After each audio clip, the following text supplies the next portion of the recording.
Antonio Tomaini, una lunghissima carriera iniziata nella Torino del 59, quindi una Torino molto diversa da quella che siamo abituati a conoscere oggi. L'inizio di questa passione per i motori, per le gare, nasce ancora prima della sua prima esperienza a Torino con la Moretti Automobili. Esatto, sono nato molti anni fa e quello si vede anche. In un'epoca piuttosto triste, era in pieno regime fascista. Il medesimo giorno in cui sono nato io, il 5 novembre del 1937, poco distante da noi Hitler, con il suo Stato Maggiore nella cancelleria del Reich, aveva deciso che per risolvere i problemi della sua Germania doveva ricorrere alla forza. Era una dichiarazione di guerra che iniziò pochi anni dopo. E pur essendo piccoletto, io questo periodo l'ho vissuto con le stesse paure, con gli stessi timori, con lo stesso disagio dei grandi, anche se ero piccolo. Non mi rendevo conto di cosa succedeva, ma come succedeva me ne rendevo ben conto. Non capivo perché mentre ero lì che giocavo dovevo scappare di corsa, perché una sirena si era messa a suonare e con i miei dovevo infilarmi dentro un rifugio. Erano le bombe che bombardavano, che colpivano la zona industriale di Ferrara e il ponte sul Po, poco distante dal mio paese. Ascoltavo e continuavo a non capire. Come non capivo quei soldati con la divisa tedesca che si ritiravano verso il loro paese seminando terrore, impaurendo i miei fratelli, i miei cugini, che erano continuamente costretti a scappare per non essere arrestati e deportati. Non capivo nemmeno, soprattutto quello, perché persone che parlavano la stessa lingua, anzi lo stesso dialetto, si sparavano tra di loro. E la resistenza, mi dicevano i miei familiari. E la cosa che proprio non riuscivo a capire era perché non riuscivo a togliermi la fame con quel tozzo di pane che si poteva avere, nero, brutto, cattivo, che si poteva ottenere solo con la tessera nonaria, perché 150 grammi al giorno per persona. E ti davano anche un pugno di riso o una manciata di pasta.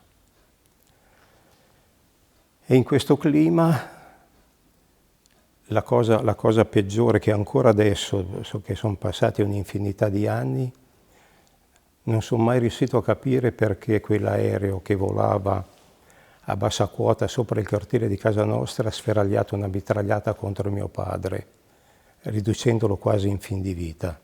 Ce lo vedemmo trascinare in casa con un braccio insanguinante dove si vedevano le ossa, i nervi, e non riusciva a parlare, si premeva una mano sul costato. Noi non ci eravamo resi conto vedendo questo braccio, ma il grosso male era che una pallottola gli aveva forato un polmone e gli toglieva il respiro e la parola. E con questo clima è arrivato anche il primo giorno di scuola e mi accompagnò mia madre quella mattina e presentandomi alla maestra che aveva un registro dove spuntava i nomi dice signora maestra, questo è il mio bimbo, si chiama Tomaini Antonio. Io la guardai, la strattonai per la gonna e dice come dire mamma ti stai sbagliando, io non sono Arrigo, io mica Antonio. E aveva ragione lei, perché all'anagrafe ero stato registrato come Antonio, in ricordo del nonno materno. Usavano in quel tempo dare i nomi. E a 6 anni venne a imparare che avevo anche un altro nome, ma come se non bastasse me ne affibbiarono un terzo. Quando entrai in Abarth, alcuni anni dopo, parecchi anni dopo, dal momento che il nome Tomaini era troppo lungo da pronunciare, lo abbreviarono in Tom. E tutto sommato direi che è il nome che mi piace più di tutti, perché la maggior parte di quelli che mi conoscono mi chiamano per Tom. Ho finito le elementari, ho fatto anche un'esperienza alle medie del mio paese E alla fine dell'anno, nonostante avessi, secondo me, studiato e anche bene, fui mezzo silurato, mi affibbiarono 3 materie, l'italiano perché il tema era andato, lo scritto era andato fuori tema, una strana domanda di geografia che non aveva niente a che fare con il programma che avevo studiato, e perché sembrava brutto 2 materie mi affibbiarono anche il latino. Fui così deluso che decisi di andare a lavorare in bottega con i miei. Mio padre faceva il fabbro, i miei fratelli meccanici e carpentieri, però non era quello che andava bene per me. In quel tempo si andava la notte del passaggio della Mille Miglia a Ponte Lagoscuro a vedere passare le macchine, erano quelle che mi creavano qualcosa dentro. E mi iscrissi in un istituto tecnico di Ferrara, erano 17 o 18 chilometri. E l'unico servizio era una corriera che faceva una corsa al giorno con orari che non combinavano troppo con i miei di scuola. E quindi me lo feci tutto in bicicletta il corso. 18 chilometri andare, 18 a tornare, 6 mesi di scuola, per 6-7 anni di corso. Avevo fatto 2 conti, era il giro del mondo, 43-45 mila chilometri. E a scuola questo mio piacere per le mani, non si poteva dire ancora passione, ma questa attrazione per le vetture veniva incrementata dall'insegnante di tecnica. L'insegnante di tecnica nei momenti di relax ci aveva fatto sapere che era anche un pilota e che aveva fatto le 1000 miglia, cioè quella 1000 miglia che io andavo a vedere, e ci raccontava, cioè, tutte queste acrobazie che bisogna fare per tenere la macchina in strada, per vincere le forze. E io sognavo perché non potevo diventarlo anch'io un pilota. Mi dicevano che ci andavano mezzi sostanziosi per fare quello sport, ma dalle riviste specializzate avevo capito che c'erano alcune professioni che godevano anche gratuitamente di questa, non so, quella del progettista oppure del collaudatore di macchine, perché non potevo diventarlo anch'io. Tecnico lo stavo diventando, e cosa ci va a guidare una macchina? Fa un po' di pratica e ci arriva. Finito il corso ho provato intorno a fare un paio di esperienze in aziendine. Prima di tutto non mi pagavano perché i garzoni, si entrava come i garzoni non venivano pagati, anche quelli che erano a bottega da mio padre non li pagava mica, anzi era il papà che veniva a sentire come andavano, se si comportavano bene, e magari arrivava con un coniglio, con un cesto di frutta o di verdura. Ogni tanto tornava al paese un amico d'infanzia col quale giocavamo insieme, abbiamo fatto le scuole insieme, che si era trasferito a Torino con la famiglia, dove gestiva una tabaccheria. E quando veniva tutto fighino, ci raccontava della magnificenza di questa città, delle opportunità che offre, e con me diceva: ma scusa, perché non vieni anche tu? Vedrai che una sistemazione la trovi là. Quindi dopo queste poco piacevoli esperienze decisi di riempire la mia valigia con un po' di indumenti e tantissime speranze, e preso un pullman che mi portò a Torino, ed erano gli anni 56-57 credo, avevo poco meno di 20 anni. Dopo un paio di giorni che mi sono serviti per ambientarmi, mi ha fatto vedere un po' della città, e sapendo di questo mio desiderio dice: ma vieni, ti affianco mio padre che lui conosce abbastanza, trovare un'occupazione non ti sarà difficile. E il padre mi accompagnò da un parroco, il quale si curava dei suoi parrocchiani, compreso il papà del mio figlio. E mi diede un indirizzo, dice: ho saputo che poco lontano di qua c'è una fabbrichetta di taglio ingranaggi dove cercano. Mi presentai, feci il colloquio con questo signore, ma mi pagavano veramente poco lì, quindi Sì, era un punto di partenza, andava benissimo. Nella pausa pranzo si andava in un bar lì vicino, mi portavo un panino da casa e poi andavo al bar a prendermi un caffè o un cappuccino. E un paio d'anni dopo, appunto verso il 59, al bar, dopo aver preso il caffè, davo sempre un'occhiata al giornale locale, che era La Stampa, e ogni tanto anche alla pagina degli annunci di lavoro. E uno mi saltò all'occhio: Industria Meccanica cerca disegnatori. Presentarsi per informazioni, presentarsi in via tal dei tali. E il giorno dopo chiesi un permesso e mi presentai in questa via Monginevro e la grossa sorpresa fu Automobili Moretti. Le automobili finalmente. L'ufficio tecnico era un po' obsoleto. Feci la prova, mi stupì anche nel vedere, c'erano 2 o 3 tavoli di disegno e solo lui. Mi fece fare una prova, un pezzo meccanico che non ricordo più. Per me andava tutto bene, l'offerta che mi fecero era superiore a quella che percepivo in precedenza, quindi. E poi le automobili. Dall'ufficio tecnico c'era una vetrata che dava verso l'officina dove c'erano le automobili. In quel periodo era abbastanza florida l'azienda, producevano la 750 nelle 3 versioni berlina, coupé e Spider. E uno dei primi lavori da fare era appunto un complessivo di montaggio, disegnarlo, no? Un complessivo di montaggio del motore. Complessivo di montaggio è niente di meno che un montaggio anziché fisico, dei pezzi fisici, di tutti i disegni, in modo che combinassero, che so io, l'imbielaggio, cioè la biella doveva accompagnarsi con il bocciolo dell'albero motore, con le tolleranze. Non tutti i disegni c'erano, quindi andavo in officina, mi prendevo il pezzo che mancava, insomma, dopo pochi mesi sapevo benissimo come era fatto un motore, cosa che prima lo vedevo dall'esterno.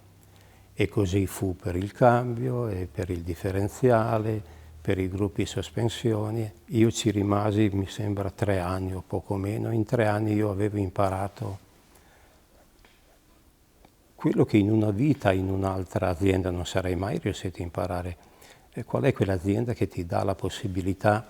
Fossi andato in Fiat, sarei diventato lo specialista di un particolare al limite di un gruppo e dopo 10 anni di un altro gruppo, ma mai avrei avuto quella opportunità. Purtroppo la Moretti subì quell'evoluzione iniziata dalle grandi industrie. Le grosse case, Fiat, Alfa, Lancia, cominciarono a produrre vetture sportive. E i clienti che prima si servivano, era una nicchia che si serviva unicamente da questi piccoli costruttori o preparatori, si affievolì sempre più. Quindi il mio lavoro diventava sempre meno importante. Moretti aveva ripiegato nell'acquisto di autotelai Fiat da vestire con una sua carrozzeria, con i suoi interni, belle, ma per me c'era poco da fare. E anche il clima interno era diventato un po' teso. Se prima c'era collaborazione, adesso con la scarsità di lavoro, insomma, tutto era criticabile. Anche i 2 proprietari tra di loro, la Moretti era proprietà di 2 fratelli Moretti, il commendator Moretti che era il presidente dell'azienda e l'azionista di maggioranza, e il cavalier Moretti che si occupava un po' dell'officina, e anche tra di loro c'erano delle liti, c'erano delle discussioni. E in questo clima di tensione mi sentivo anche un po' in imbarazzo, cioè io lavoravo pochino, mi sembrava di rubare lo stipendio e decisi ci fu anche una piccola discussione, ne approfittai per dire io mi dimetto a caldo così, e ero contento di essermi sfogato, però pensandoci E io ci vivevo da solo a Torino, non avevo mica aiuti da nessuno. Dove sarei andato? Dovevo di nuovo mettermi in moto per cercare una sistemazione e arrivai a casa molto molto preoccupato. Ma appena entrato vidi una lettera sopra il tavolo.